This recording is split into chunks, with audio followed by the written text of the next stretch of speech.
Super Bowl. Paul, what are you looking at this afternoon? I'll tell you, there's been a few upsets throughout this championship series, and as you know, the people win the Interior Regional Station, the upset. I would call it an upset because I know Interior, I think they were favored with the experience that they had. They were beaten by Enemy Ace, and Enemy Ace is a young team. They're great athletes. They're all lean and hungry. They're playing against the more experienced, seasoned, older team with the Edmonton Rockets, who have been together for quite some time.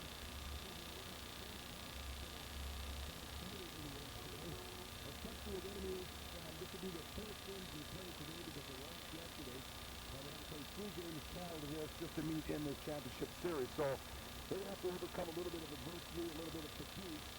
But I mentioned to him, I said, just pretend this is the last game for the rest of your life. So hopefully they listen a little bit. And let's not forget that Edmonton are the Edmonton provincial champions in the rec division.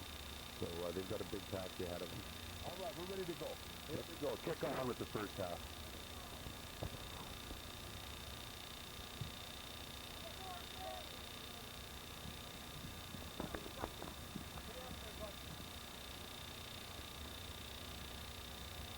Oh, no, he's got a hole.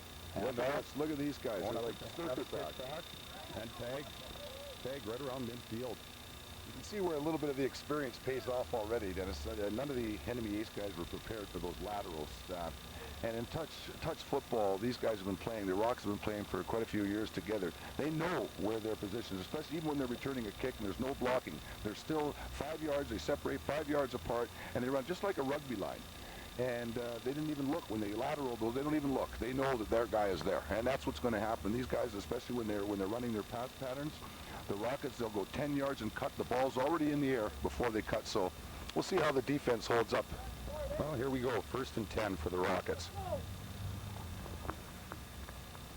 Quarterback Jeff Larasen back to throw. And it's a little too long. Just long for Mark Kosak. Yeah, you also notice that there's something that nobody in our league does, and that's the quarterback will roll out even before the ball is hopped. And it's sort of a disadvantage for the rusher because he doesn't know whether he's going left or right. And the rusher, he just stands right over center, so he's at a disadvantage if the guy's already rolled out 5 yards. But I think Mike, who's the rusher, will probably compensate for that as the game goes on. Excellent wheels in the rusher. Here we are with a 2nd and 10, Edmonton. Larasen back to throw.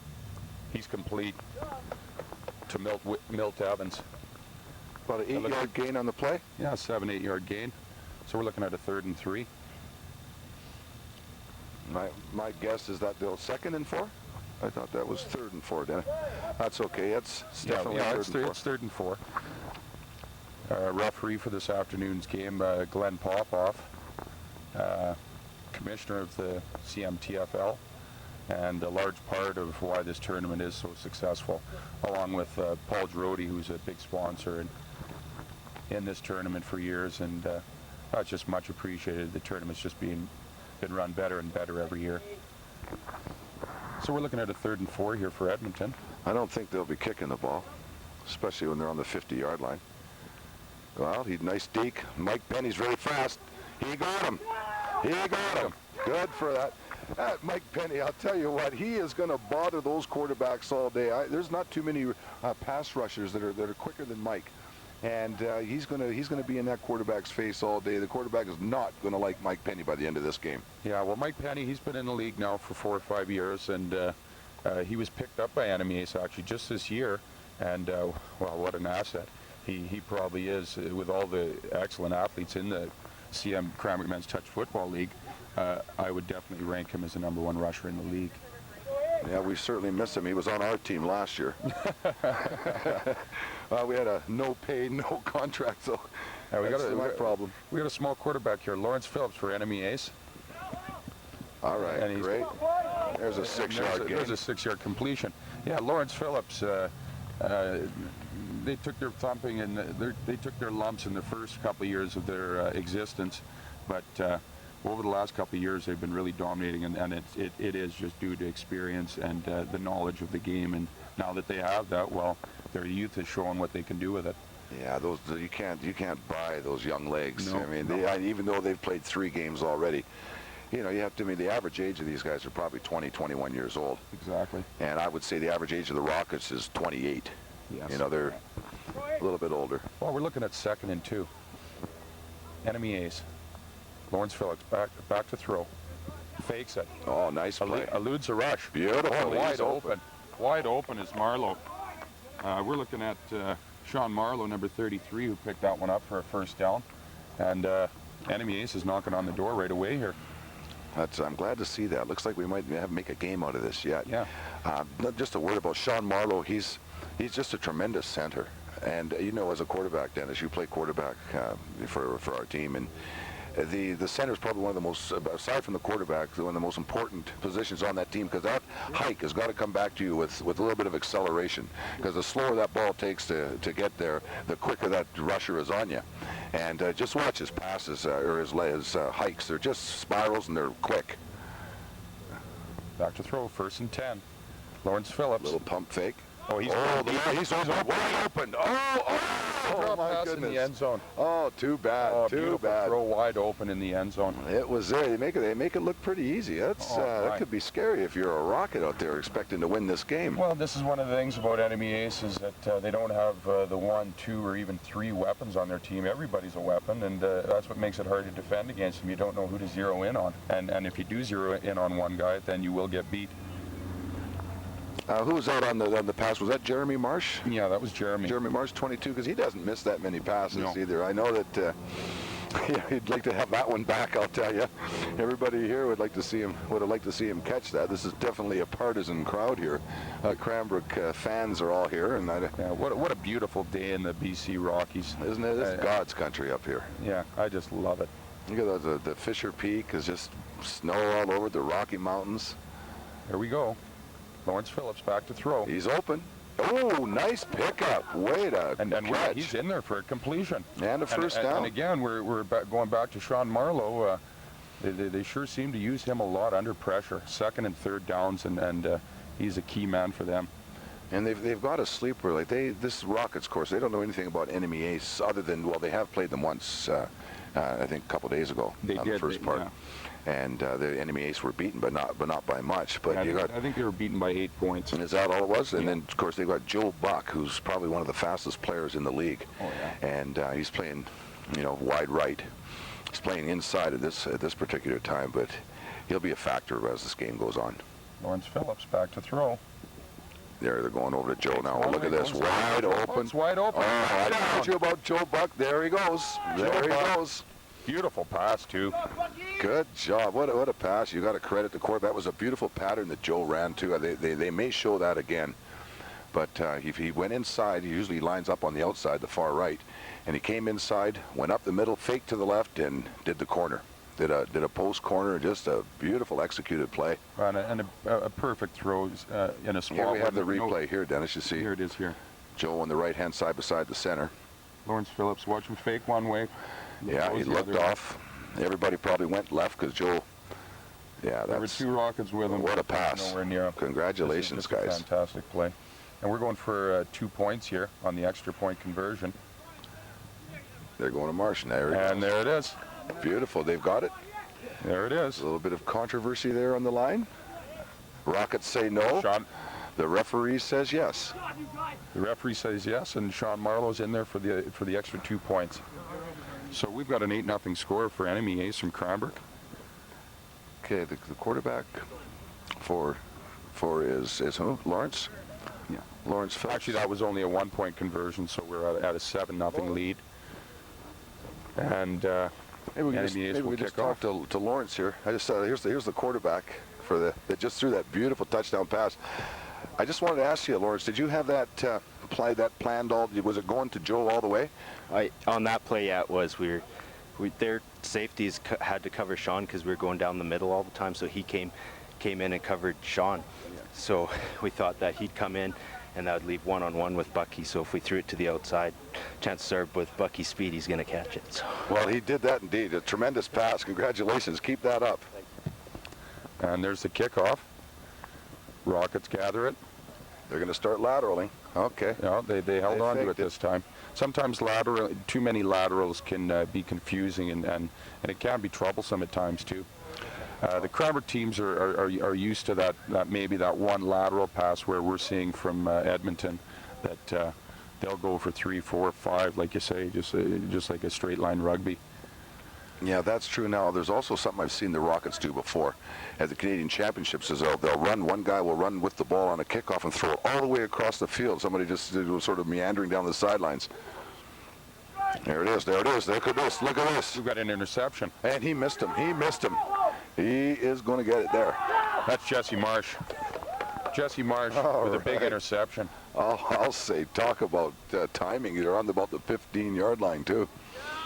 I think that's one thing that we haven't really touched on yet, and that is that this is Enemy Ace's 4th game today, where I think the Edmonton Rockets, this is only their 2nd game. They're undefeated, and Enemy Ace with their youth, I think that was what helped them beat and get past Interior was their youth, and they seem to have lots of energy here in this final game.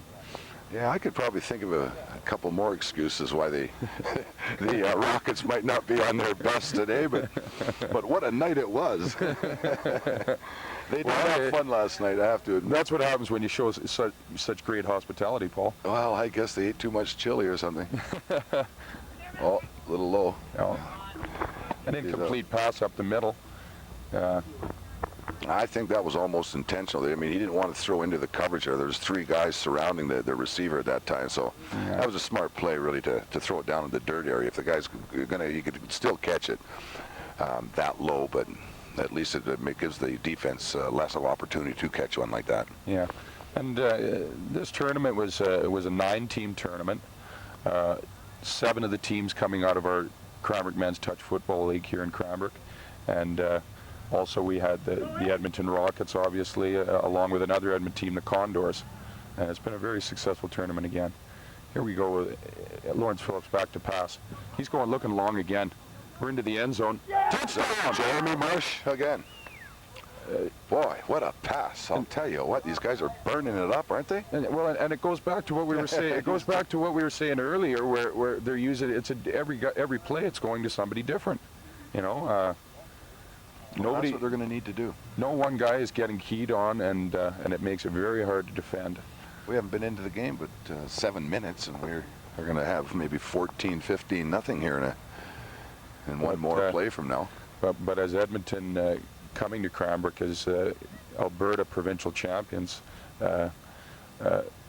we know that there's a long way to go in this game yet. Now, who says we just play hockey in this part of the world? Lawrence Phillips back to throw. There He's looking short this time, and it's there. Is he in? He might have knocked. Is he in? Yes, there's the signal from the referee, Glenn Popoff, and the extra point conversion. Obviously, on the extra point conversion, there's no kicking for conversions in the touch football league.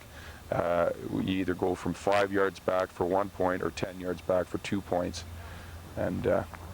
The Rockets, I don't know if maybe it's just my imagination or just my good sense, they seem very lethargic out there right now. I don't think that's indicative of how they're going to play the rest of the game, but I think maybe they just are a little overwhelmed by the Enemy Ace because scoring 2 touchdowns so quickly. But I think that they'll compose themselves and start getting it together. I don't know if it's going to be sooner or later or too late, but I think you'll see a little bit better drives coming up here for the Rockets soon. Well, here's the ball kicked off. Edmonton coming back with it. Watch them throw it all the way across the field. Quarterback Larasen. Okay. Pitches it out. There they go. There's another one. Oh, and that's incomplete. But they ended up getting another 12 yards out of that. That was quarterback Jeff Larasen that sent out the first lateral to gain an extra 12 yards. And the Enemy Ace, their quickness really lends itself to the zone defense that they're playing. They mostly play a zone, and what they could do is they could probably go man to man with these guys too as if the Rockets get close to the goal line. But right now I think they're going, well, right now it looks like they're lining up man to man, so they're probably switching it off a bit. Yeah, they're going man to man right now. 1st and 10. Jeff Larasen with the ball. He's open. Incomplete pass. But barely open. Yeah, well, I'd just like to touch at this moment on a few of our sponsors. Again, Paul, your hotel's been nothing but fantastic in this tournament, support of this tournament, along with the Ticket Wicket and Mega Silk Screening, Boston Pizza, the Apollo Restaurante, and many more sponsors, which we'll touch on through the game. Yeah, I'd personally like to thank them as well, because it really makes it for a successful league. You know, everything's a non-profit organization. It costs a lot of money for uniforms, and a lot of these players are going to college, and some of them don't have jobs, and other ones have got kids, and they just can't afford the road trips. Oh, he's wide open. Oh, there's a first, there's a second and 10 play, and it's in completion. Oh, and he looks like he's injured on the play. Yeah, he went down knee, on that right knee. Yeah, actually, what he did, it spun. If we see a replay on that, I think when he planted his foot, it didn't pivot. Yeah, he's in pain. His body went one way and his knee went the other. An excellent play. That was about a 40-yard completion. You know, I don't like it when I see people's knees go. Who do we have down on the ground there, Paul? We've got Colin Hopper down on the field. We never like to see that happen. That's one thing that people, I know even myself, talking to friends and whatnot, and people touch football as being touch football, but you'd be surprised how physical of a game it really is. With 7 guys on a full-size field, in comparison to soccer. There it is, yeah. Mm-hmm. Yeah, not only did he hit the ground, but like you say, I think he twisted it as well. Yeah, he's putting pressure on it, but you see him walking on the sidelines, but no, he's definitely injured. Now, I don't think they've got a substitute. Yeah, they do. They had the one extra player, so they're real lean on their their players here. They don't have any more players on the bench to go in if somebody else gets hurt, which would be a real factor. So we're looking at a 1st and 10 from midfield. Yeah, well, they gave him the ice pack anyway. That'll help the swelling a little bit and maybe dampen the pain. But he's in trouble. But I'm sure he'll be gritting his teeth and getting right back out there. He's probably one of their premier receivers too. With a catch like that, you know the boy can definitely catch the ball. So Well, and again, Edmonton being provincial champions, I guess what I'm saying, I keep touching on them being provincial champions. I think it's saying a lot about our league as we're competing with this team very capably. It sure does. They're going for the long lob, and he's open deep. Oh, okay. Now there wasn't bad coverage on it. He only had the guys beat by maybe 3 feet, and yeah, they're calling it a completion. I think he had the ball there for long enough for it to be called a completion, and then he had lost it. Yeah, he definitely had control of the ball. But you see how quickly things can change, though, too. Like, it doesn't take a team too long to find any weakness at all, or maybe just something in the defense, the strategy. They figure out that they're playing man-to-man or zone, and once they figure that out, it takes a while. It takes a few series of downs to know what the defense is doing. No, it's just that you got a lot of points for scoring a touchdown. By rights, it's 2-0 at this point. Jeff Larasen back to pass. First down pass, and it's caught for another first down on the 12, 15-yard line. 12, yard line. That was great concentration too. You see, he bobbled the ball. He had the defensive guy was all over him. It was great coverage. You really can't ask for any better coverage than that. But well, and it's such a fine line from when the quarterback puts the ball right on the money, there's not much you can do about it, as you said. So we're looking at we're looking at 1st and 10. Looks like it's maybe like a 12-yard line. They're on the 12-yard line, and we're looking at a 1st and 10. So Edmonton's threatening. Jeff Larasen. Yeah, the Edmonton team is definitely not laid down yet. He's played some Jeff Larasen, the Edmonton quarterback. He's played some semi-pro football and very capable. He's got the guy open in the corner. Oh, just a bullet pass. Geez, Jeremy Marsh was right there too. I mean, we're talking like a half a second too late. Bullet pass. You see how when they flex out like that, and that quarterback takes off in the run before the hike. it gives them another 2 seconds or a second and a half to throw that ball. And if you give a quarterback time, you know what's going to happen. So we're looking at a 2nd and 2 here, Paul. Very interesting situation here. It wouldn't even surprise me if they went deep on this play. Let's see what happens. Jeff Larasen back. No, that's to be just a guess. Shotgun position. Short pass up the middle. Yeah, a signal from the referee, and it is a touchdown. Yeah. We've got ourselves a game here, Paul. We sure do. Sean Marlowe was there too. You could, you could see, you could just feel his frustration because he was on him. I mean, it was only a 3-4 yard pass. It's pretty hard to stop. All the guy has to do is go 3 yards, turn around, and throw the ball into his stomach because, of course, there's no hitting in this league. Yeah. So you can't jar the ball loose or with a hit. So if he just gets in front of the defender, it's pretty well game over. There's not much you can do. Well, and there's the replay right here, Dennis. He's just going to drill it right into his pouch. Yeah, there it is. And again, like you say, good defense, but just an excellent play. That was smart on Sean's part because he knows he can't go through the guy, so he tried to go around him. Here we go, the extra point for 1 point from 5 yards, and it's there. Well, you bet we've got a game going here. I mean, it looks like these guys can just pretty well score at will, as well as Enemy Ace. So that makes it 14-7 now for Enemy Ace from Cranbrook, and I don't think we've even touched on that Enemy Aces are Cranbrook Men's Touch Football League champions from last year.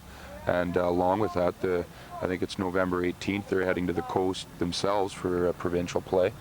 And I think they're going to be very successful down there, as they're showing here. Alberta provincial champ in the rec division, and that's what they'll be playing down in Vancouver. And I think they've got an excellent chance to be very competitive down there. Well, playing with the way they're playing right now, they're definitely playing up to the opponent that they are playing against. But it's a tremendous confidence builder for them too.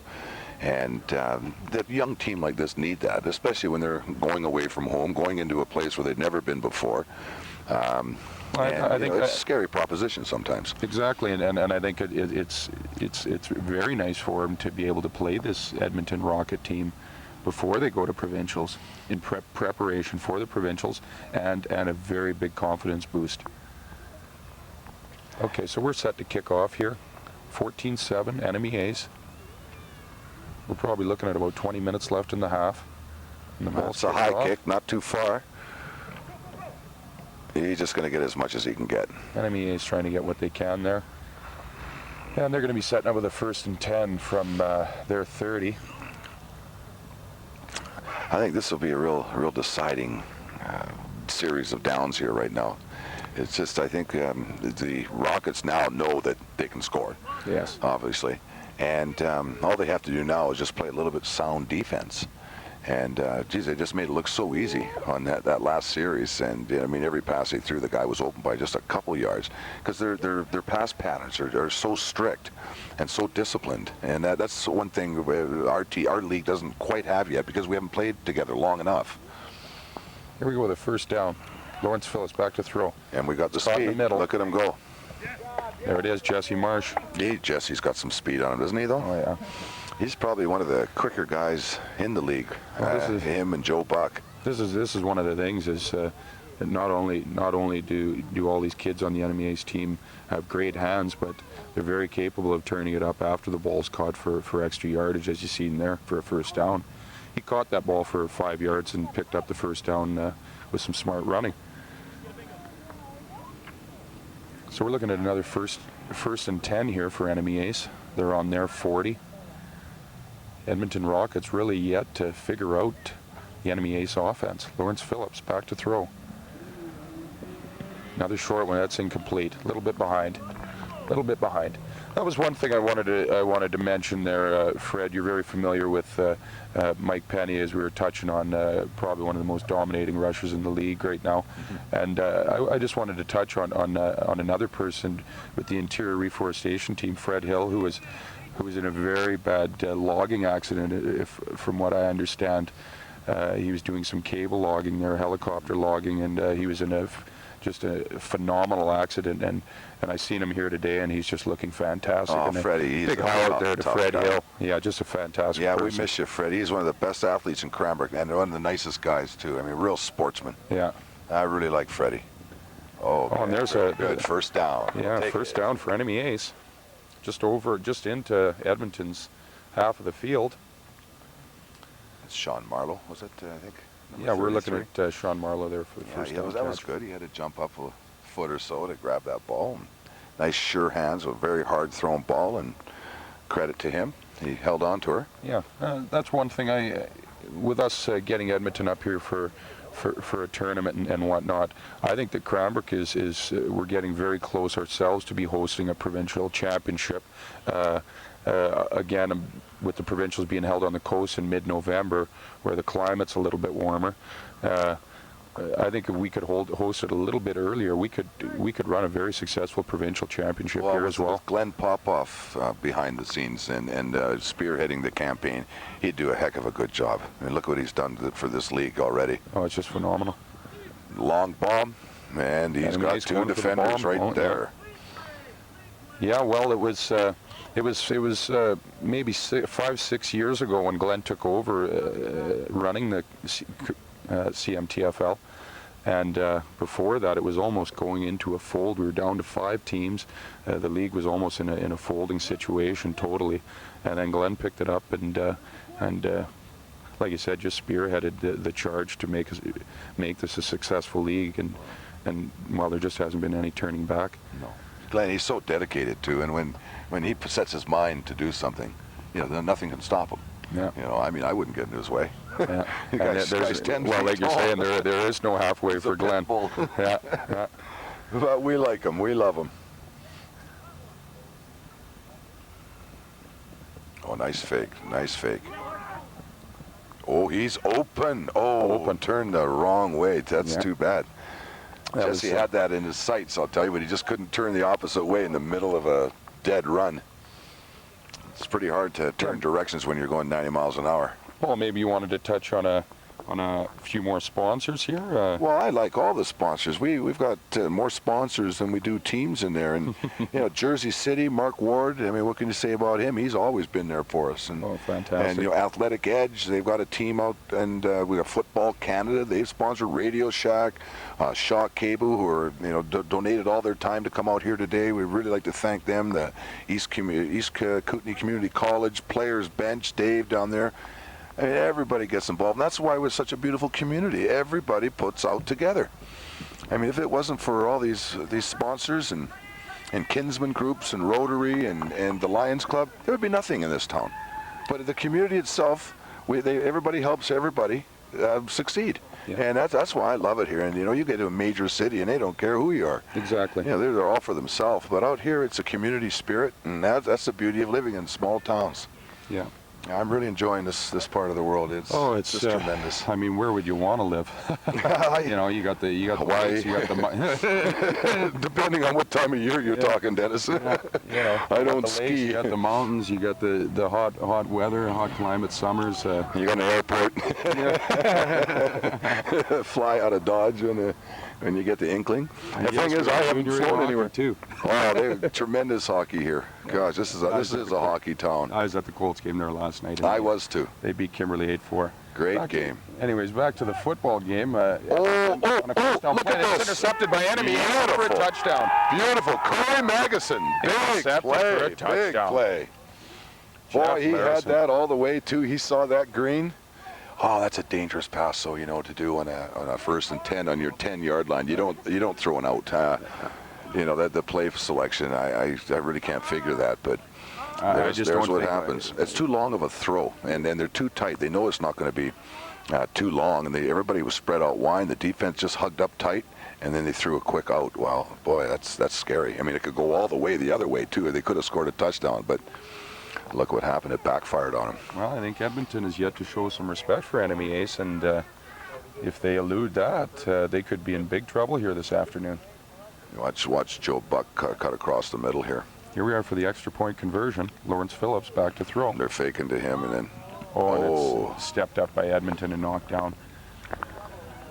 That's okay. We'll give our team credit for that one. So it's a real offensive show here. Touching on some league standings, we're down to our last couple of weeks of league play, as Interior Reforestation and Athletic Edge are are leading the West Division in the CMTFL with 7-0 records. And in the East Division, we got the Enemy Ace Falcons, along with our club that you so generously sponsored this year, great Champs team. Pub Chargers, and we're sitting in second place behind the Enemy Ace Falcons.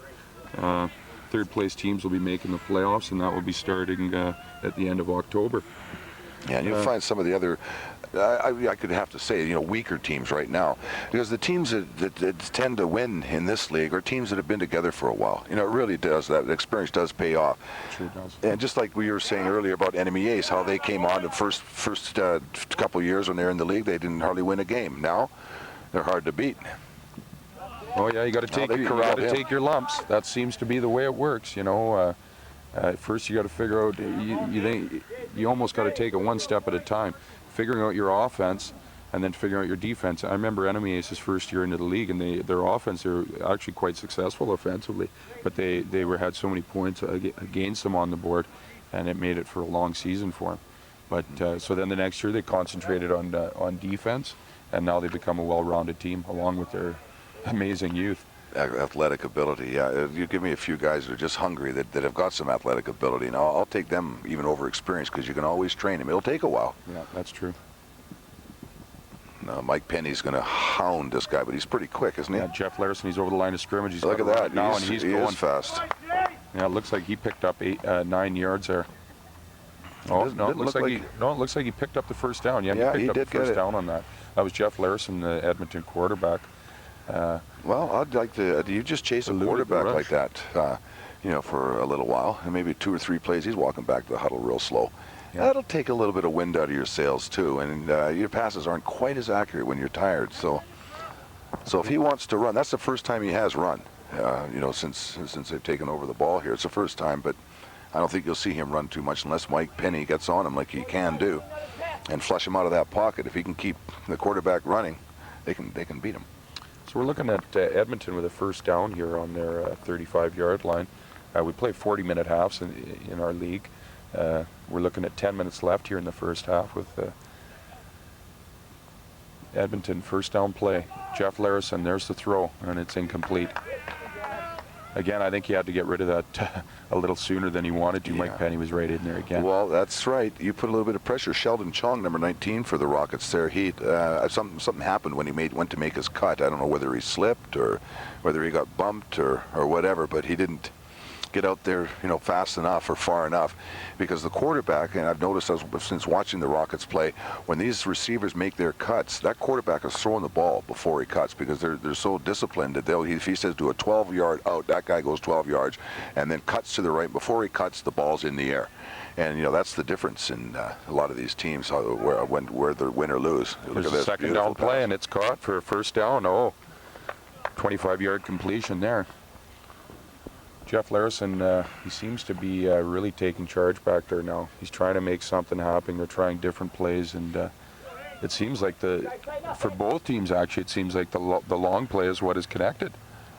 Well, they seem to have a little bit of time. Like this, the quarterback for the Rockets, he's pretty cagey character. He's got one of the best rushers in the league going after him, but still, it doesn't throttle him, doesn't rouse him up much. He's very composed back there. He takes his time, lobs the ball up.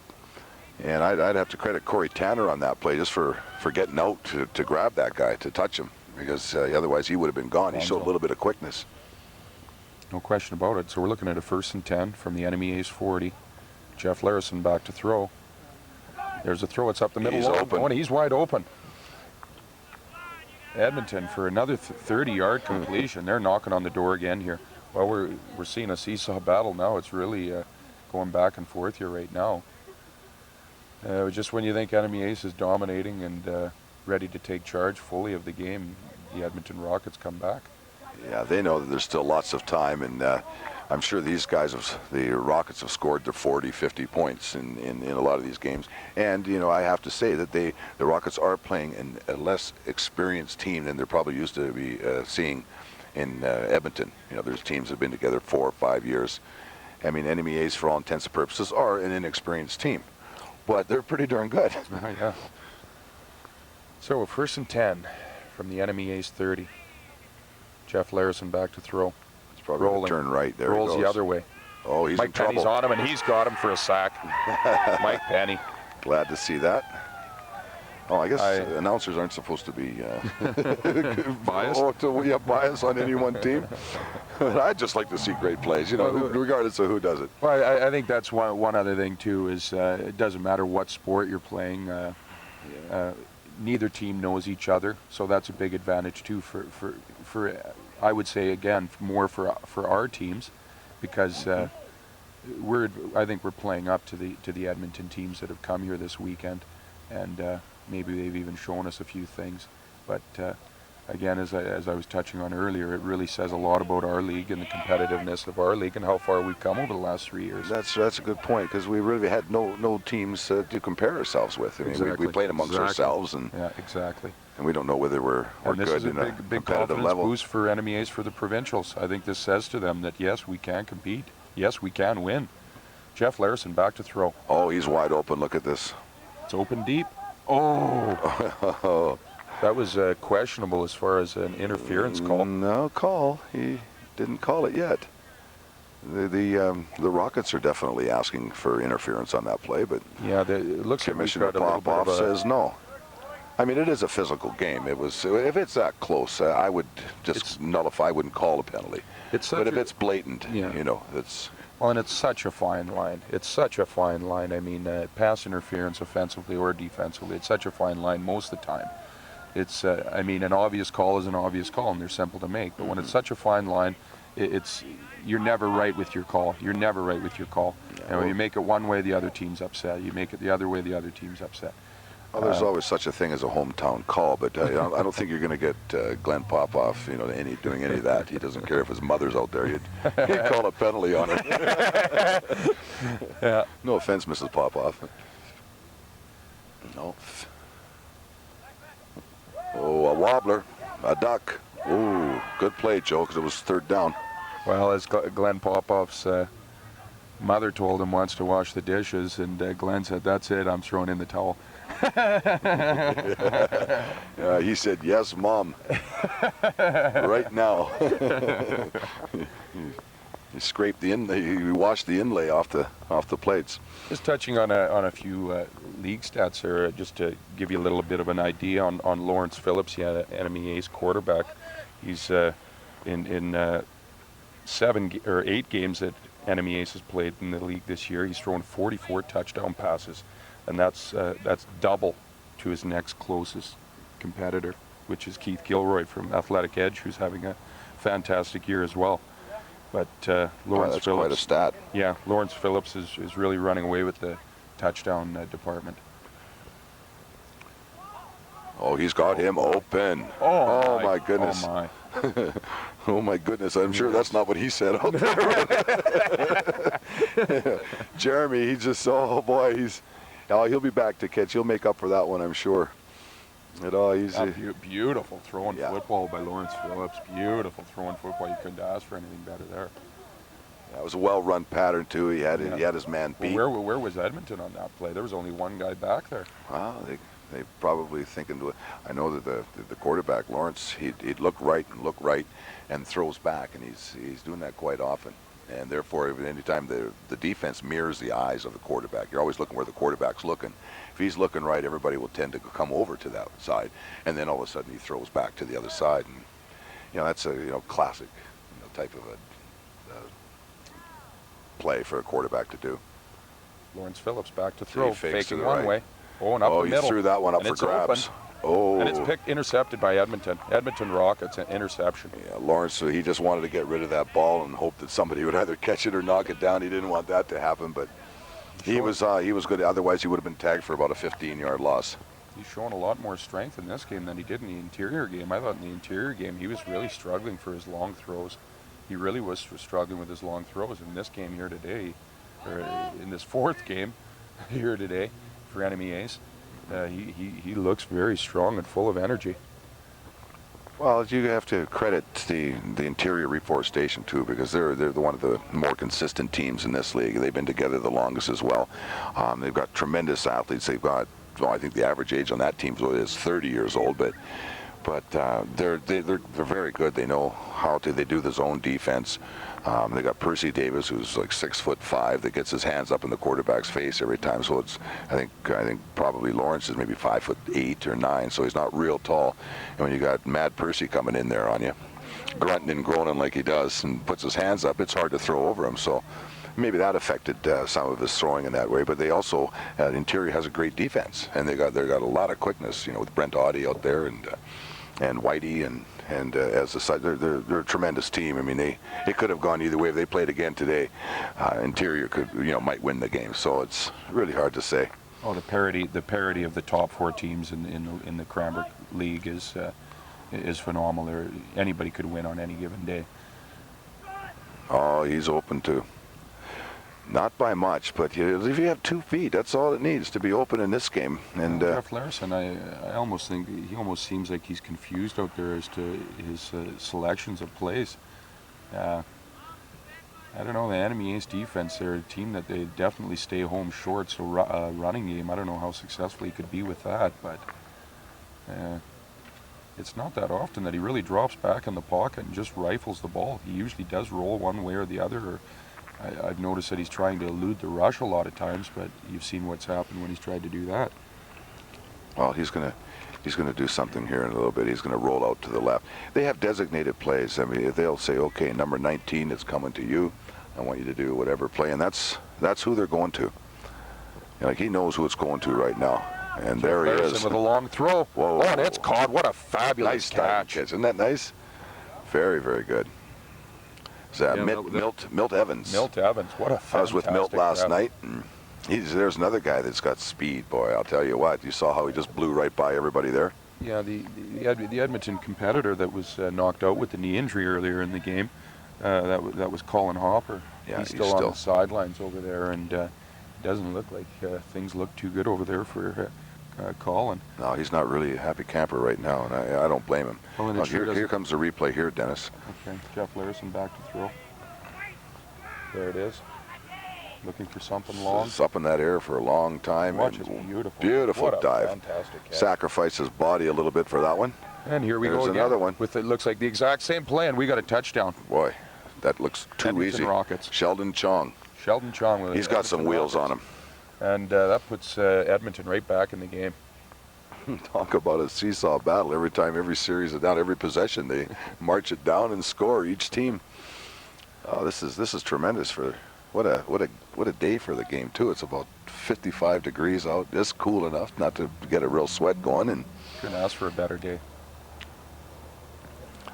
Enemy Ace, they'd be a little bit concerned at this point right now, seeing how easy the Rockets can score against them.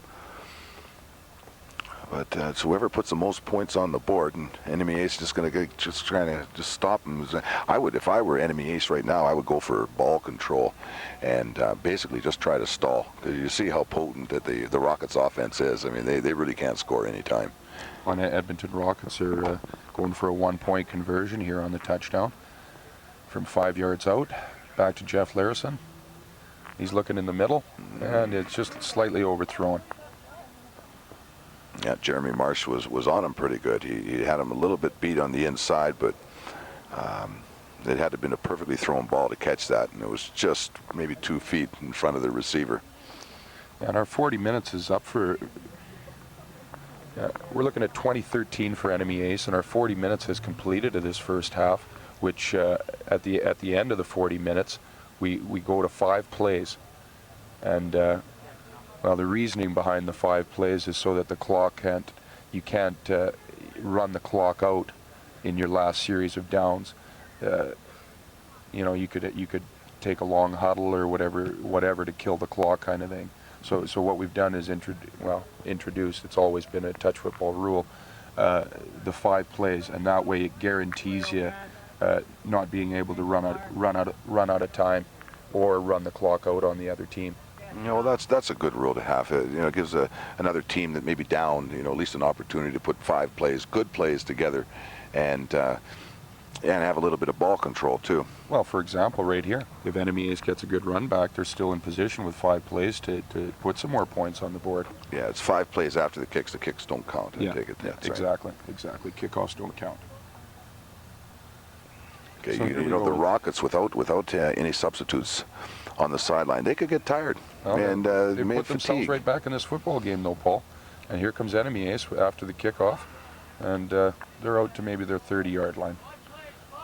So we got 5 plays to complete this first half, and Enemy Ace is going to go from their 30. Let's see what they can do. I know what Lawrence doesn't want to do, and that's get an interception or anything like that at this time. So he's gonna play real conservative ball. He's either gonna go real long. I don't think you'll see him throwing anything to the outside here, any short outside patterns. And if he does, you'll see an adverse effect. I hope he doesn't do that. Well, you're thinking, it looks like to me that Edmonton might be dropping back with 4 men deep. They'll be playing a little bit of prevent, I would think. Yeah. Let's see what happens here. Lawrence Phillips is back to throw. See, they got the one guy deep, the safety. Fakes one way. That's where you don't want to go. Little 10-yard play. Oh, that could have been trouble. Mm-hmm. And you know what else is Lawrence Phillips? He can run with the ball too. He's really quick, and I haven't seen him run yet. Well, this is just it. He thinks he can get it done with the throw, and he seems to be able to do that. The one guy that they haven't used too much so far is Joe Buck, who I think is probably the best athlete on that team, and he'd be one of them. That's for saying sure. a lot. But he also, as you said earlier, that he also quarterbacks as well a little bit for Enemy Ace.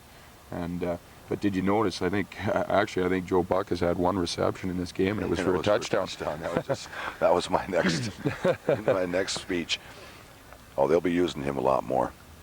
But right now, it's to their advantage maybe not to use the old secret weapon. Just let him think Joe's nothing, and come alive in the second. You might see him get one now on a long bomb, though. Second down play. Lawrence Phillips looking long again. Yeah, because if they get an interception, on the 50-yard line, you don't mind. I would just keep going long. They're going to have to kick now. It's just as good as a punt. But I have noticed that even on Edmonton's last drive there, all their success came on the long play. Well, they've got some speed that we might underestimate. They've definitely got the metropolis to pick from. They've got so many more people, and they probably have a lot more teams too, which balances out. But even still, when you've got 250 or 300,000 people to pick from, as opposed to we've got 18, 20,000, you're gonna have the odds are gonna be in your favor for picking up maybe better athletes or whatever. But no question. On a day like today, they're not outshining us by any means. Well, it's taken the Cranbrook Touch Football League years to get to this point, but we've finally reached a new plateau, which seems to be putting us in competition with all the provinces. They're on about the 38-yard line with 2 plays for the Rockets now to see if they can put it in the end zone. You know darn well where they're going to go, and that's going to be deep. More than likely to their number 16, Milt Evans, their speedster. They got a chance to tie the game or even go ahead with a conversion.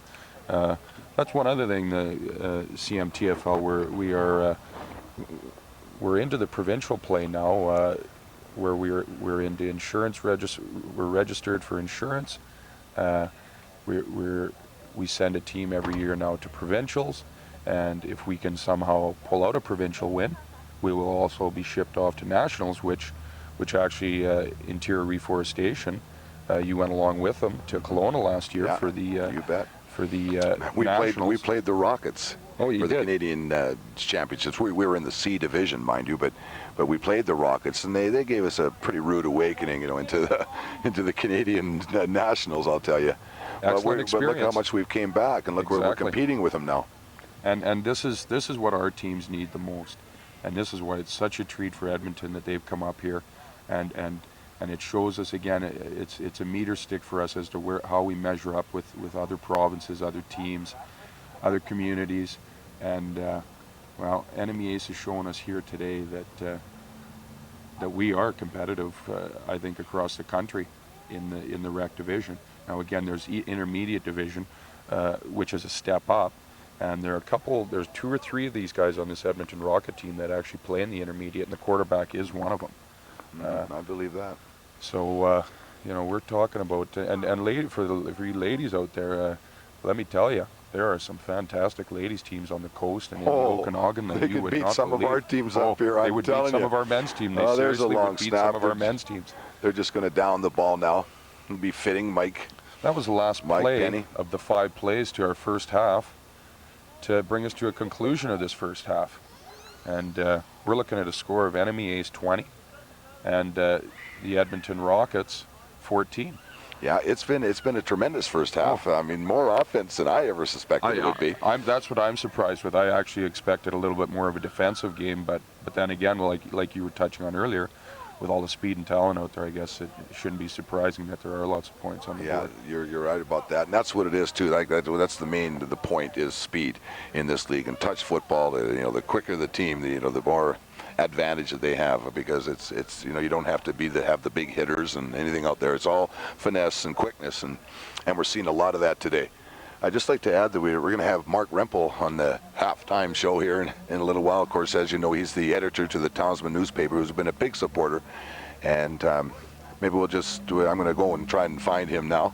Well, why don't we take a couple-minute break here, and we'll get back with Mark Rimple. Hi out there. Yeah. We'll get back here with Mark Rimple from the Townsman here shortly, and we'll just take a little break for right now. Okay. We're back here for the second half with the Edmonton Rockets versus the Cranbrook's Enemy Ace, and I have with me here Mark Rimple from the Townsman Newspaper. He's the sports editor and also our analyst today, our special guest analyst, and I'll just throw it wide open for you, Mark. What do you think of the game so far? Well, this is a pretty fast and exciting game, much like you'd expect from 2 teams making it through a double knockout round robin. It's pretty even on the stats side. Edmonton had control 22 minutes to 18. The big turning point was interceptions and turnovers. The Enemy Ace, obviously Corey Megason's touchdown run back on an interception. Plus, they've also got 2 turnovers on downs by forcing the Edmonton quarterback, Mike Penny, doing an excellent job on the rush, and that's got to be the turning point. Okay, just as far as your predictions go, I know you run the CFL Soothsayer Challenge in the Townsman Newspaper that you've been running for quite a number of years now. You've always come in first place. I remember the first 5 years in a row, your first place. What's your prediction on today's outcome? Well, Edmonton's in tough right now. They lost Colin Hopper earlier in the game. They've only got 7 bodies out there. They've got the wheels right now, but it just depends on how they can hold it up. I think this Cranbrook team has got control of the game right now. They're playing the game they want to. I think they got a good chance at holding on and win by 6. All right, Mark Rimple, Soothsayer Challenge. Thank you very much, Mark. We'll talk to you after the game, I hope. Don't run away, because we're going to see if your prediction holds true for us. We're pulling for you. Okay, we're back to the game. All right. All right, good defensive play there on the Rockets. We just missed a few of the plays. I think the audience there was watching them. I've missed them. I think we got second down. Lawrence tried to force one up the middle there, and it was good defense on the Rockets. And these first few series are going to tell us a lot about the rest of this game. I have a feeling that the Edmonton team knows a little bit more about the Enemy Ace right now, and I think they've made some adjustments, and we're just going to see what happens here. Okay, so Enemy Ace has got a first down. They put Joe Buck in as quarterback, and they put him in for the kick, obviously. That was a third down play, sorry. Yeah, that's something we haven't seen yet, and that is Joe at quarterback, because the guy can definitely throw. Yeah. Sorry, I kind of came in a little bit late there in the picture. I was just off talking to Colin Hopper, who was injured in that first half, and I was just talking to him about his injury there. It's his knee hyperextended, and he doesn't figure he'll be able to come back at all in this game. He said to me that he actually felt it pop out and pop back in. Ooh. So, I mean, usually when it's a knee injury, that's about all you have to say is my knee. Oh boy, I've had a few operations on my knees, and I'll tell you what, if I had to do it all over again, I would. but once your knees are gone, it takes the fun out of doing anything. It really is, and I feel so sad every time I see a fella go down with a knee injury on TV, wherever it may be, because it's your life. I mean, all the money in the world doesn't matter, if you can't walk. Yeah, and I did make a boo-boo on the score there. It was 20-13, sorry. Oh, he's open. Look at this. Edmonton Rockets wide open down the side. Yeah, a little heavy on the hit there. A little hit. Milt Evans, that was a real nice catch. Yeah, the teams are showing signs of frustration. Well, you bet. It's such a tight game, and there is quite a bit at stake. There's some very beautiful hardware on the line here, and along with keeper trophies, cash, and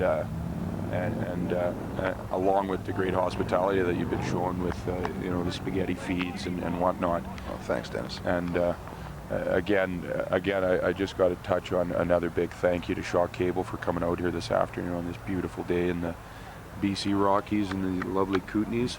And Shaw Cable are such a great community sponsor. I mean, they do the Colts games. They help us out here with the football games. They touch on so many other events. And once again, it's all voluntary work again too. Yeah, and as well as amazing. a teaching method for the give them a camera and learn all about it. A quality production by quality people. That's what I would say. Oh boy, that Milt Evans again. I'm telling you, he's gonna haunt you. Yeah, and again, a long play. They sure like those long plays. This Milt Evans and I believe Mark Kosak, number 21. Very fast. Like these Cranbrook teams, I don't think have seen speed quite like that, and they're going to have to adjust. They're going to have to deepen up a little bit, and then of course that's going to give them the short patterns, the underneath patterns. But better short than long. And when you're playing football, let me tell you. One thing I've noticed with Edmonton is when they do run a long pattern, they get as far as the deep defender, and then they cut out. As soon as they get to that deep defender, they cut out, and that seems to catch the defender flat-footed. And I mean, if the ball's there, well. Oh, they're on about the 4-yard line? Yeah, they're knocking on the door here, Edmonton. Jeff Larasen back to throw. Look at how far they spread the line out too. There's the snap, wide out, yeah, and it's in there for the touchdown. Milt Evans. Milt Evans. Well, I tell you what, what, they sure didn't take much time to do that, eh? I'd put a couple guys on him because they're gonna throw it to him all day if he's that wide open. Well, I guess like we're saying, like Mark was touching on there. I overheard Mark touching on, both these teams getting to this game. Here's a replay on that touchdown. Jeff Larasen. Beautiful down and out. I think there's a little mix-up on the defense there. Yeah, that could. They're playing zone there, and the corner. They're going for 1 point right now. The score is 20-19 for Enemy Ace, and the Rockets are going for a 1-point conversion. So all they have to get is 5 yards, and if they go for a 2-point conversion, then it's 10 yards. Right now they're going for the 1 point. Yeah, basically on the overall we play CFL rules, and on the side of that we've inserted, well, Canadian Touch Football has inserted their rules. Well, they got it. Yeah, they got the extra point, so we've got a tie game. 20-20. All tied up. Down here at Mount Baker I like games Secondary like this. School at the high school pitch. And Edmonton, I'm sure that sure things up for their club. You know how quickly and how easy they made that look, which sort of gives me a sort of a ill feeling that if they can do that right now, against Enemy Ace, who wanted to come out there and establish themselves right away in the second half. It's amazing how the turn of events and momentum.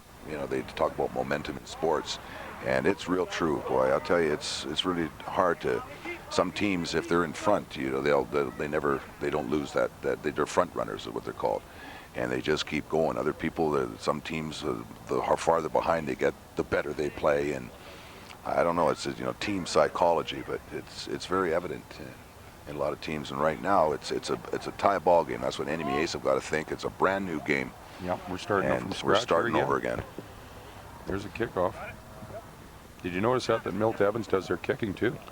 Yeah, well, he does it all. Not that it surprises us.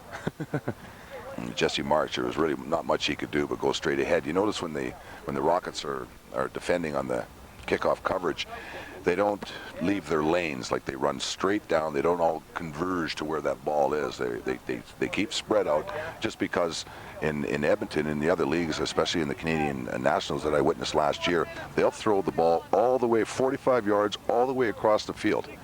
And if you get everybody converging towards the ball, well, there's nobody on the outside. And You might see Edmonton doing that. Just remember that I called that, okay? That's if Enemy Ace gets another touchdown to kick off. But I'm sure they will. So here we go. Lawrence Phillips back to throw. Lawrence Phillips over to Joe Buck. That's a classic out to Joe play, Buck. isn't it? There it is. There's the play to Joe Buck. I think they've realized that they got to start using their best hands. Yeah, and that's what Joe Buck is for Enemy Ace. Another first down. Another first down as they You see the push speed out to of Joe. their 40. When he caught that ball, you could just see him starting to turn on. I mean, he wasn't even at full acceleration. And if he would have went outside, if he would have got outside that guy even one more foot, he would have went all the way. Yeah. Well, I think maybe that's what has kind of happened. I think both teams are fully capable of doing damage to each other. But I think maybe we've finally seen that Edmonton has shown a little bit of respect and maybe even giving them a little bit more room. But there we go, Lawrence Phillips. Over to job, Lawrence. Jesse Marsh for Enemy Ace with the completion. And another Enemy Ace first down. Oh, it looks like we're in for a barn burner here today, let me tell you. Oh, Everything you want in a football easy game. games to commentate, isn't it? I mean, if it was a blowout or one-sided either way, what are we going to talk about? Yeah. This way, we're in just as much suspense as the fans out there. Well, I think we've touched on everybody's name out there. It's obviously, obviously 7-on-7 on a full-size field. It's very much so a team game, and if I'm impressed with Jesse Marsh. He's had a fantastic game. Yeah, he sure has. And Jeremy Marsh, of course, they're the brothers. I mean, what a talented family. All right. We got Sean, who's that? Pardon me, that is Kevin Farladew. Yeah, Kevin Farladew with the reception there for 5 yards from Lawrence Phillips. And that'll bring us to a 2nd and 5. That was a good catch, too. 2nd down and 5 situation. It's Glenn Popoff. He's got a lot on his hands right now out there refereeing this game. But he's got, that's one thing in this sport too, the honor system. The honor system is a very big part of this game, and it doesn't always work that way, but we rely upon it a great deal. Lawrence Phillips back to throw to Joe Buck. There it is. Is he short? It's very close. It's very close. Yes, sir. It's a first down. Glenn Popoff officiating today's game signals the first down. Glenn has been officiating just about every game. I don't know. I think he spent 14 hours on the field officiating this weekend. Just amazing. Isn't it, though? He runs from his game, runs over to the other game to referee, and then runs back for his second game and back to ref another game and doing the stats and keeping the board alive. Yeah, he's a one-man team. Well, he's the commissioner and the director and the secretary and everything else to the league. Well, without him, it wouldn't be much of a league, would it? Though? Well, exactly, and it just shows what one person can do with some great guidance from yourself. Being an ex-CFLer and professional football player, and I really actually would like to even just touch on that a little bit. That. When you moved to Cranbrook, you brought to our league, like I was telling you, when you came into town there, this league was really going downhill, and we were almost at a folding point. And then Glenn took over the league. You came in and actually became the main league sponsor, and we just haven't turned back since that. And with your experience in the CFL that you've brought to the teams, and maybe in showing some plays and some defense zone setups, and our teams, I know our team especially, and you put right away. You had 2 teams come out of the pub right away to bring our league up to 8 teams, and right. Like I say, every year since then, it's just got stronger and stronger, and the league's very appreciative of it, Paul. Well, thanks very much, Dennis, for the recognition. I've enjoyed it. I've wanted the league to expand, and it has, and everything seems to work out for the best. There's a first down play by Edmonton. Well, we had a couple extra teams that we were going to put in this year that wanted to play, and then Creston wanted to come up. That's right. They've got a little rec league going there, but I think they're a little intimidated by by how advanced our Cranbrook League has become over the last few years. And I don't know if maybe being intimidated, I don't know if that's the right thing to say, but we sure like to, this is what we're trying to get at here in Cranbrook with our league, is we want to play Edmonton, we want to play Calgary, we want to play Vancouver, because the only way we're going to get better and maybe actually win a provincial title is to compete against these teams, and it's going to only make us better teams. Yeah, especially when they don't let you send an all-star team too. I mean, the team that you play with. Yeah, you have to bring your league team. That's right. Yeah, exactly. And you know, we could stack a team and be real competitive. Sure, but, we could. Yeah. You know, you can't. So a little underneath pattern. Oh, yeah, the Cleared the zone. pattern dropped. There sure hasn't been many of those. You know, right in the shoulder pads. That's a tough one. That only would have been about a 4-yard game, mind you, but. Yeah. Well, it sets up that second down and short situation, which you know, there's never anything wrong with that. Well, Enemy Ace would just love to hold them on this one. I'll tell you, this is real critical, especially when you've got them on their own 30-yard line, and maybe a 35-yard punt or 40-yard at best, with a 10-yard run back. They'd be at their own 50 or 40, and that's good field position. Exactly, and I think we're looking at about 25 minutes. So, like Mark Rimple said, 22 minutes out of the 44. Edmonton had the ball in the first half. Oh. Well, there was a bullet pass by Jeff Larasen, but I think the throw was just a little bit behind him. Yeah, a little confusion there on the pass, on the routes. Yeah. I noticed one of the Edmonton players, Sheldon Chong, one of their speedsters, is hurting a little bit. I think he hurt his knee, and one more injury to these guys. I mean, that's all. That would definitely hinder them.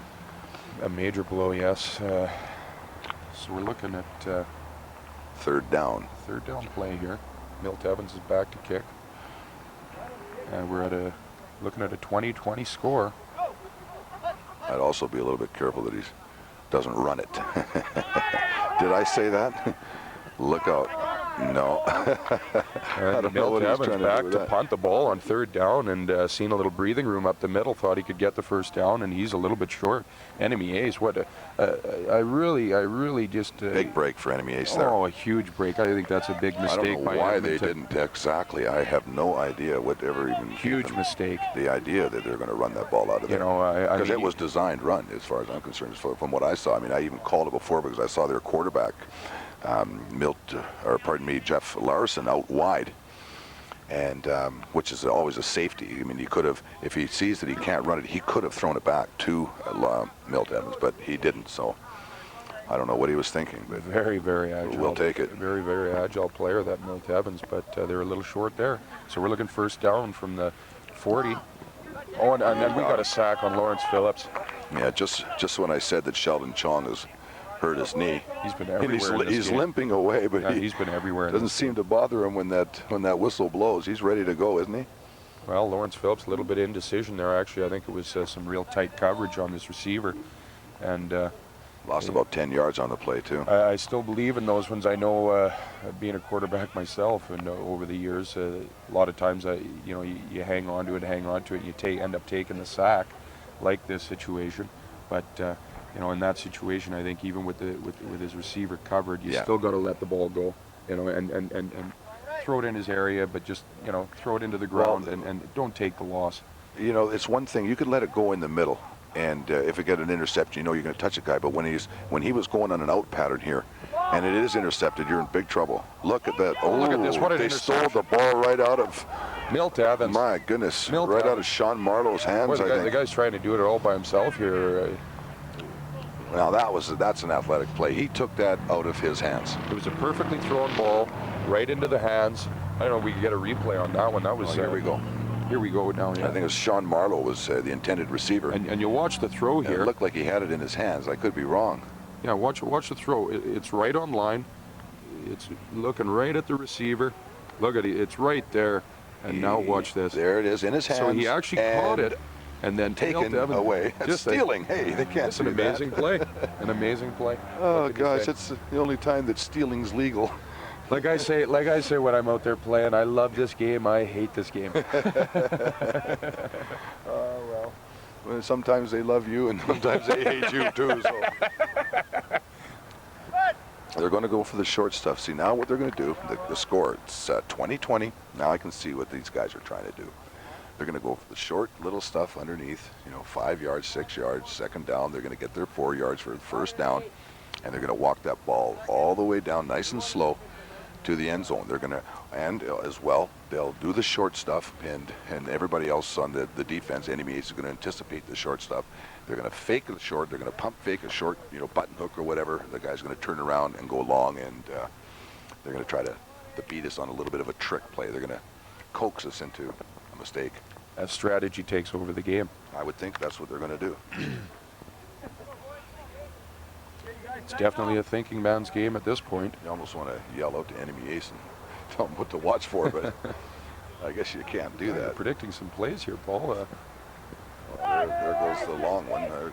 Blew my theory all to heck. Not really. I mean, you were quite right. They went 3 or 4 plays short there, and then now here comes the big one. Well, they did pump fake. They pump fake a short one, like I said. I think if we see a replay, he pump fake short, and then did he? yes, and then Sheldon Chong went deep. So that was half right. Well, that was a big play right there. Yeah. Well, every play is a big play at this point. 20-20. Edmonton sitting on Enemy Ace's 40-yard line with a first down.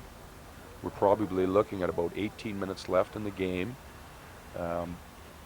Obviously, a tie situation would send us into overtime in this playoff, and or in this final game, I should say.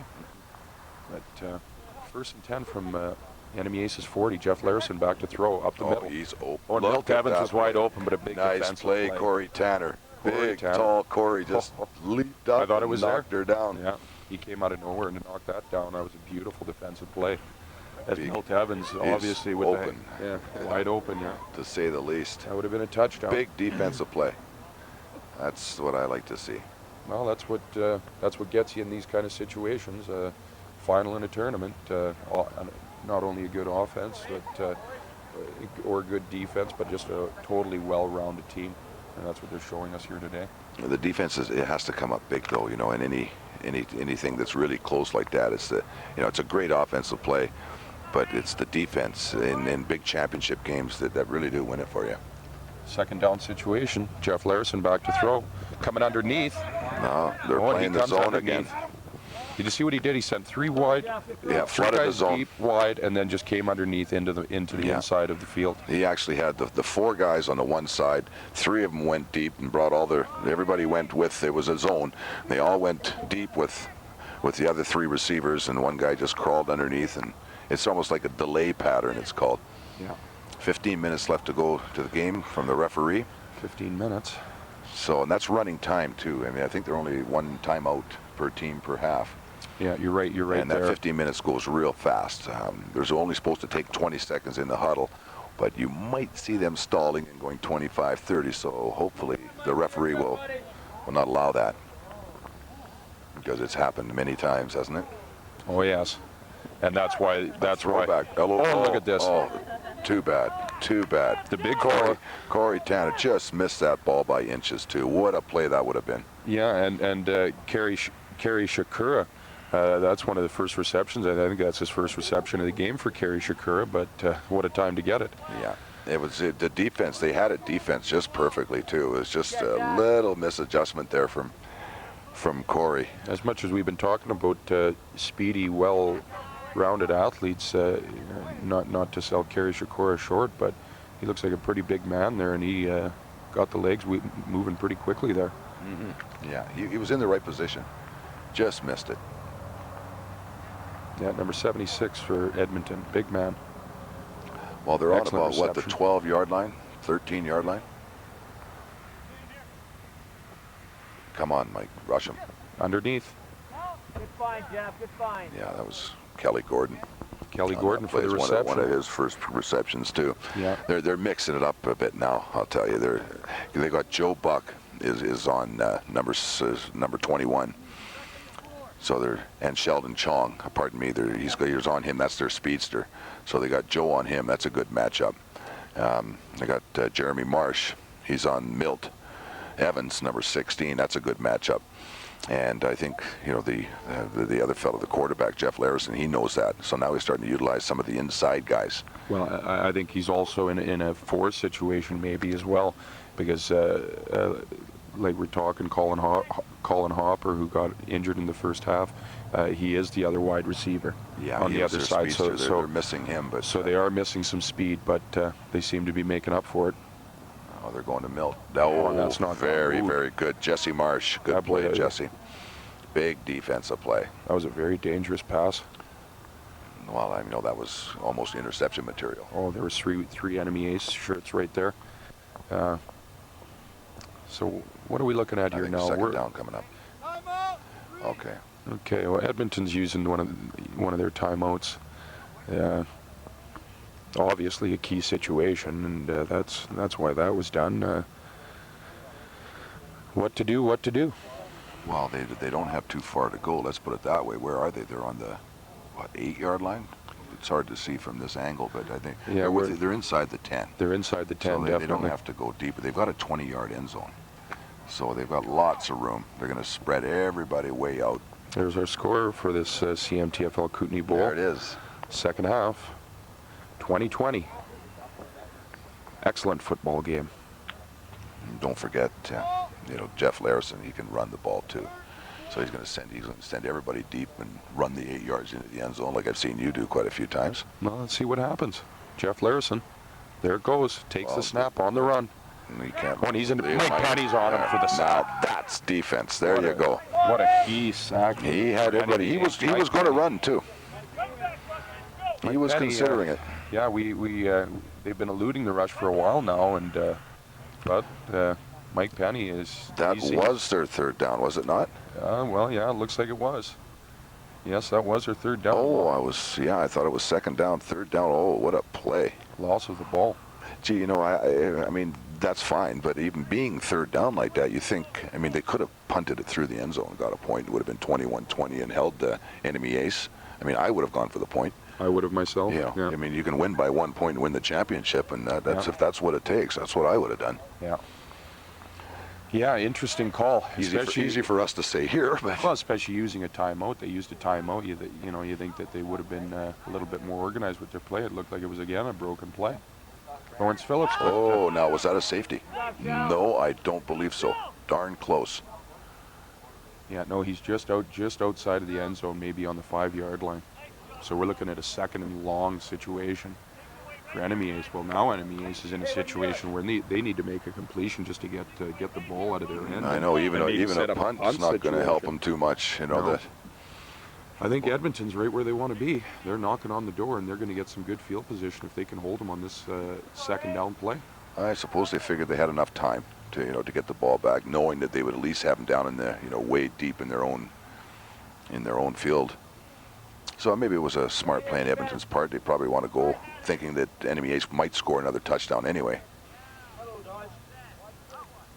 Here we go, Lawrence Phillips in his own end zone. And that's where the throw comes from. He throws a big interception. Jeff Larasen for Edmonton. Big interception by Jeff Larasen, the quarterback. Jeremy Marsh says there's your honor system that comes into play. Yeah. But Jeremy did get him. Yeah. He had him. He was all over him. Yeah.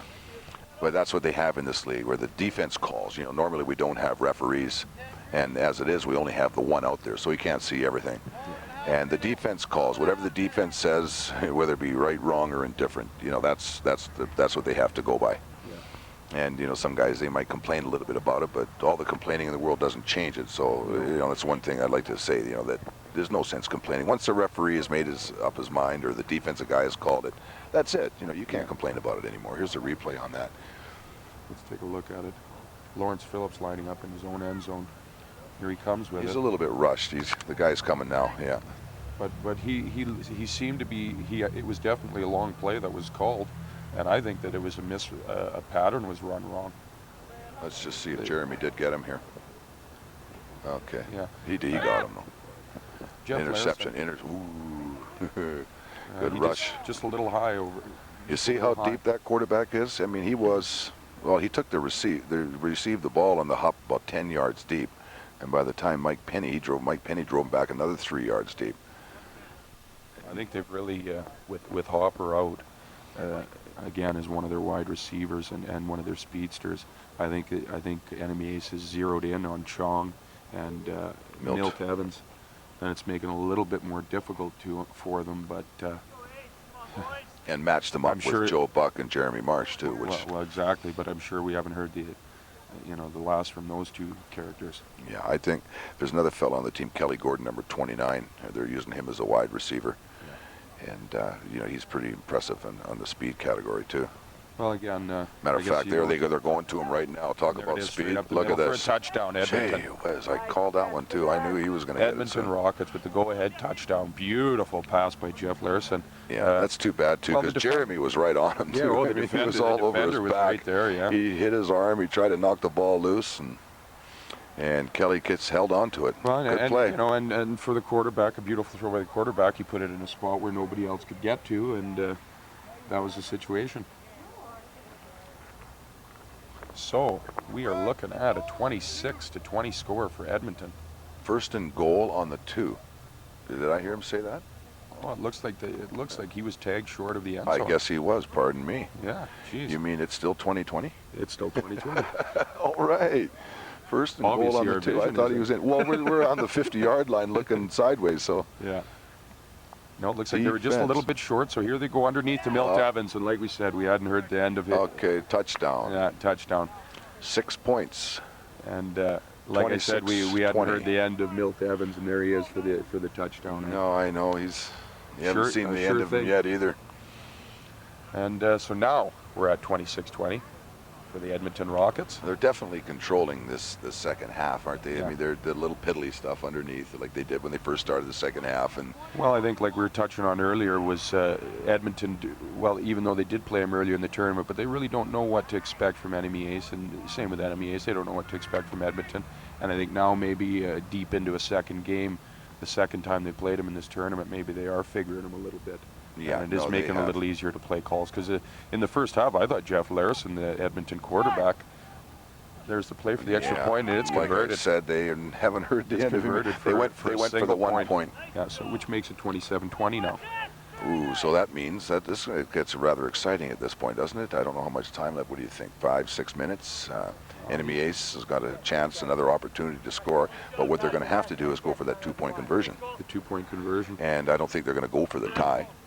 And for the 1 point, of course, they're going to go to win, and that could end them up short by 1 or win up by 1. So, don't go anywhere. We've got a situation on our hands. You bet. Yeah, I'm always for the underdog myself. Anytime I see somebody lose, I like to see him come back. And I like the underdog too. Yeah. I usually go with that too. But I mean, first off, you just want to see a good quality game, and we're definitely getting that here this afternoon. Yeah, can't beat this. And like you say, I think we're down here to about 7 minutes or something like that. 8 minutes is what Glenn just said now. Glenn just called 8 minutes. So lots and lots of time. I mean, it does go by quick.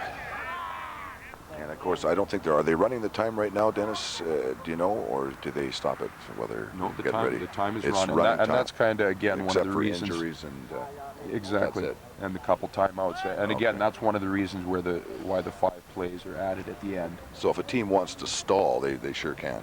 I mean, they can, but that's where the 5 plays come into effect. At least you're guaranteed those 5 plays at the end. Boy, it'd be nice to pick the ball up and run with it, wouldn't it? Oh, yeah. Good job, Joe Buck. Oh, some nice moves by Joe Buck.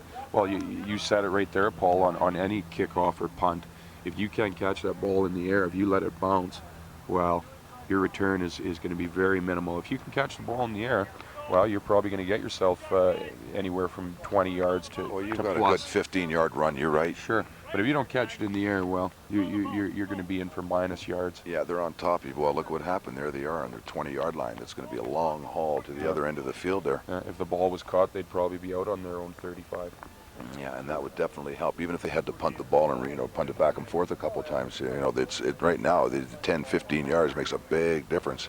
I really think in the spot that Enemy Ace is in, unless they come up with some kind of big play to drive this football field, they're going to need this for this series is going to tell us a lot, and you can watch Joe Buck, okay? I'll bet you a nickel on that. We're almost at that TSN turning point. or should I say the Shaw Cable turning point. We got to try to get those babies out there. You know, I don't see Jeremy Marsh miss too often, I'll tell you that. No. Well, they've got basically one more down to get it first here, and this is real crucial. We got 6 minutes, as Glenn Papa was just... 2 minutes went by from when they scored the touchdown. Yeah. 2 minutes. I mean, there's one kick and one play, and that's 2 minutes. Yeah, then time is ticking. So Enemy Ace, you know, right now, I mean, they got to take their time just to get this one play off and everything. But well, we're basically looking at 5 minutes after this play. After that, watch how long the huddles are going to be from the Rockets. Yeah. Well, this is just it. You know, I can see that already. Big play coming up here. You know, on the other hand, it works both ways. You know. Lawrence Phillips looking There's for the big one. Joe Buck Open, but two defenders there. Milt Evans. Why doesn't Milt just take a break? Oh, they have no substitutes. Too bad. I'm sure Hopper would love to come into the game, but just not capable of doing that. Well, 3rd down and 10, and I can't see Enemy Ace, you know, going for it. I mean, they've got to get that ball. It's the best punt that they could possibly get right now. Yeah, we're down to 5 minutes. It's crunch time. No, that'd be suicidal even trying something like that. Yeah. So they'll punt it down. They'll probably Rockets will take over at the 50. And if Enemy Ace, it's going to be basically their last defensive effort. And if they can hold them, they've got a chance. If not, well. And you never know. Good teams can get scoring out of their defense too. You know, an interception. Oh, not a bad pump. Look at this. It's going to get a nice roll. Yeah. Oh, bounced the wrong way. Oh, bounced the wrong way. Cut off a good kick. There's probably a 5-yard penalty on that too. No yards. Yeah, no yards penalty is being called on Enemy Ace. Well, I don't blame Enemy Ace for doing that. I'd rather give him the 5 yards and let him run wild with the ball. Yeah, let him pick it up and scamper. Especially the way they lateral and what have you. And so they're on about the 45-yard line of Enemy Ace. I think Enemy Ace is a little bit confused. 4 minutes left to go. 4 minutes, yeah. Enemy Ace is a little bit confused on what plays to call at this point by the looks of things. Yeah, it's almost like they've exhausted, you know, what they've got. Well, they went to Joe, you know, just like you said. We haven't heard much from him all day. Yeah. And he's their big play guy.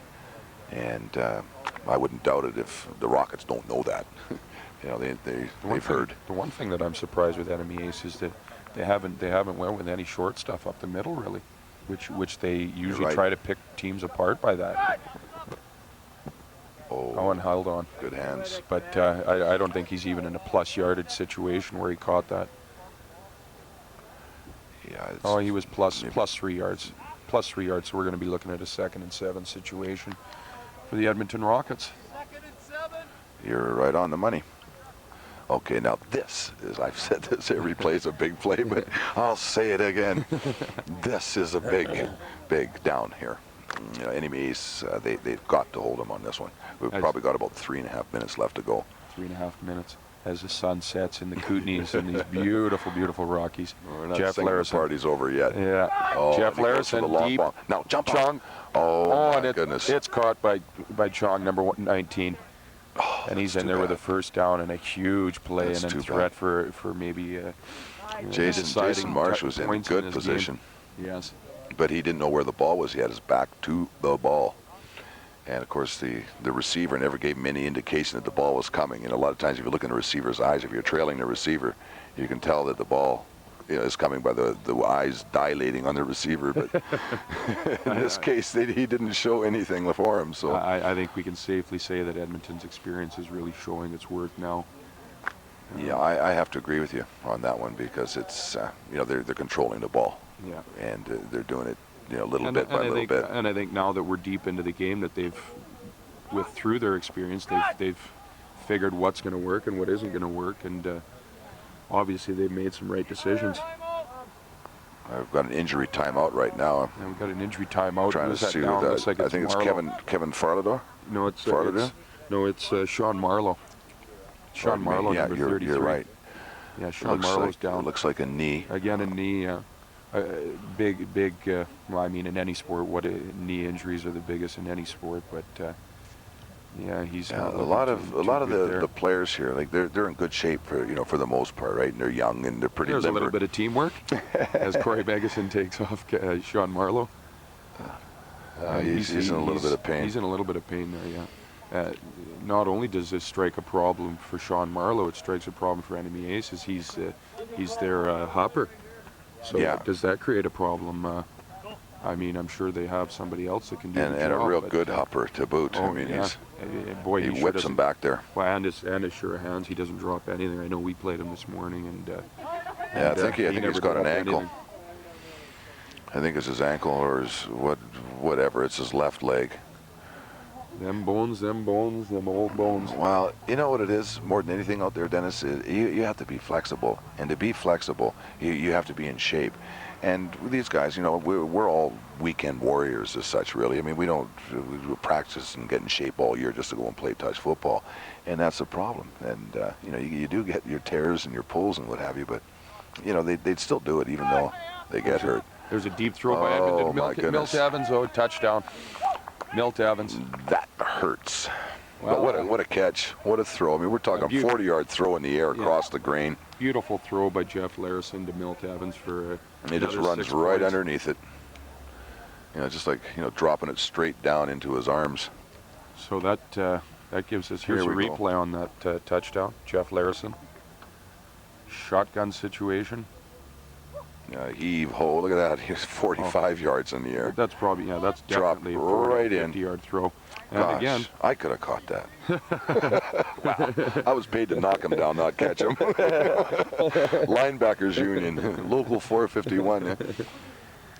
But you know, it sure makes it easy on the receiver to get a pass like that, doesn't it? Well, yeah, and I mean defensively, there's not much you're going to really be able to do about that. That's just a perfect play. Well, who'd ever think the guy could throw 45 yards across the grain anyway? Well, and I mean, even if he misses the catch, the throws in a place where it can't be intercepted. Wow, they went for the 1 point. They went for the 1 point. And they got it. Yeah, they're saying that Glenn Popoff is saying he hasn't signaled. Penalty. Oh, we got a penalty called.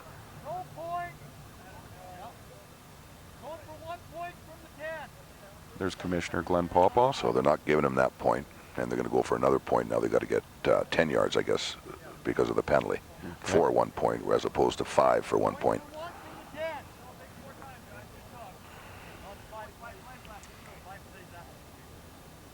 We're also down to the clock being run out, and we're down to 5 plays after the kickoff. So we're going to have to get, well, depending on if they get this or not, we'll have to get 2 touchdowns with 1 2-point conversion to tie. Boy, I'll tell you, referee and commissioner of the CMTFL, Glenn Popoff, is going to be ready for some kind of big meal from you down at the pub there, Paul. Yeah, you bet. He's got it. We have a big chili feast after the game today, but oh, is that what it is? I think I might throw a steak in there for Glenn. Sure. There's the 1-pointer. 1-pointer. Of course, you can't intercept that and run back the ball. So we've got the kick coming up, and 5 plays after the kick. It's going to be real hard to beat that. Milt Evans, we just got some stats here from Mark Rimple. Milt Evans, 3 TD completions, 2 interceptions, and 1 conversion completion. So that says it's not bad for just 1 half. Yeah. Like I was touching on earlier, on the referees calling the game over. Yeah, well, there's 5 plays. They can't possibly get 2 touchdowns.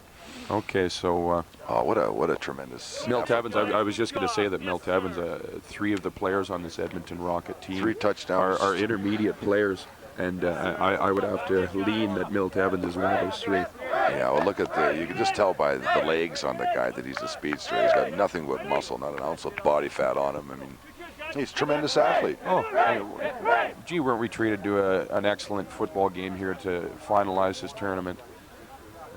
Everybody's going to be heading for chili and trophies down at Champ Sports Pub, and well, there we are, and that's where we'll be residing to as well. Well, I really enjoyed myself today. I mean, I was entertained completely by both teams. I thought Enemy Ace just made a gallant effort. They just sort of almost ran out of ammunition right towards the end. I mean, just the last 8 minutes, really. I mean, they were down by 1 touchdown, but they're still in the game all the way. That second touchdown, that 45-yard bomb to Milt Evans, that sort of sort of broke their back and broke their spirit. There was no way to come back like that, but they put up a gallant effort. I give a lot of credit to the Edmonton team that, you know, drove for 10 hours or whatever they did, 8 hours down here, stayed up all night last night, played 3 games today to win the championship. And, you know, they're a classy team. They're a classy bunch of guys. They're older, they're more experienced. I'm really proud of the Cranbrook team, the Enemy Ace, very, very proud of them. And I mean, heck, you know, maybe next week we could beat these guys, you know, because look at the extra confidence and the experience that Enemy Ace gained from this. And it's going to go a long way at the provincials this year, and we wish them all the best of luck. And we still have quite a few more games and practice to go, so they'll be even better than that. Yeah, that's a November 18th date on the provincials, and yeah, they should be in for some great competition down there. And I think like I was saying earlier, is I think that the confidence that they gained through playing this Edmonton team, again, touching the Alberta provincial champions, that says a lot in itself about their team. And I'm sure that they had some players not here on the trip with them. But as far as confidence goes, Enemy Ace's confidence has got to be very high. First beating longtime champions Interior Reforestation, who had just finished winning 3 consecutive years in a row. And well, I shouldn't really say upsetting them, because Enemy Aces beat them last year in the league championship final. And well, I just think Enemy Ace has really reached their full potential, and I think they they're going to do fantastic down at provincials. Yeah, I think that what we could do is possibly get some of the other players here. I'd like to get the other quarterback, you know, from the Rockets over here. I'll go over and try and get Jeff Harrison, and maybe we can get Milt Evans over to talk to. So, well, why don't I go over there and try to round those 2 guys up for us? And okay. Well, there's other people that you know, need some accolations here, and the other guy is Dennis Juhasz, who put out a lot this year with Glenn Popoff, and he's Glenn's best friend and his sidekick, and he's done a lot for the league, as you can see. He's, you know, dedicates himself to the success of the league, and helps Glenn on the numerous occasions. Once again, thanks, Shaw Cable. If anybody's interested in playing touch football, they could get a hold of Glenn Popoff. You know, he's in the phone book, or you could get a hold of me at the York Hotel. And, you know, we'd be more than happy to find you a team, not this year, but next year. And if you wanted to get your own team and 7 or 8 guys, we'd love to have you. The more the merrier. Okay, we have here I would say the stars of the game, and I'm sure anybody that watched the game today wouldn't disagree with me. We have Jeff Larasen, who's the quarterback for the Edmonton Rockets, and his right-hand speed merchant, Milt Evans. And I just wanted to ask you, Jeff, you've played before. It looks like you've played a lot of football in your life. Yeah, I've played mostly receiver so far. This is kind of my first year getting into the quarterbacking. Our starter wasn't able to come down, so I just came down and worked with it the best we could. Well, you look like a quarterback to me. You threw some 45-yarders, and usually at the end of those 45-yarders, I don't know where he came from. He'd be in the middle of the field. Next thing you know, he's out in the corner catching the ball, and that's Milt Evans. I guess, Milt, you had some good catches today, and you had some right in your hands, but you didn't drop any. And do you guys practice a lot together to catch these kind of passes? Well, actually, Jeff, like he was saying, plays a lot of halfback in our league, and so no, Jeff and I don't work a lot together, but this weekend it kind of came together, I guess. Towards the beginning of the game, I guess you guys maybe it didn't look like you were as sharp as you were towards the end of the game, and you just came on stronger and stronger. And were you a little off? Was your timing off, or what was the problem? The slow start. Slow. Usually we're used to working zone, a lot of zone. You throw into a seam a lot, and these guys play mainly a man, So it took us a quarter and a half to adjust to what they were running on us. But then we kind of figured out a few plays we could run, worked them a little bit, and kind of went from there. It just took a little bit of adjustment.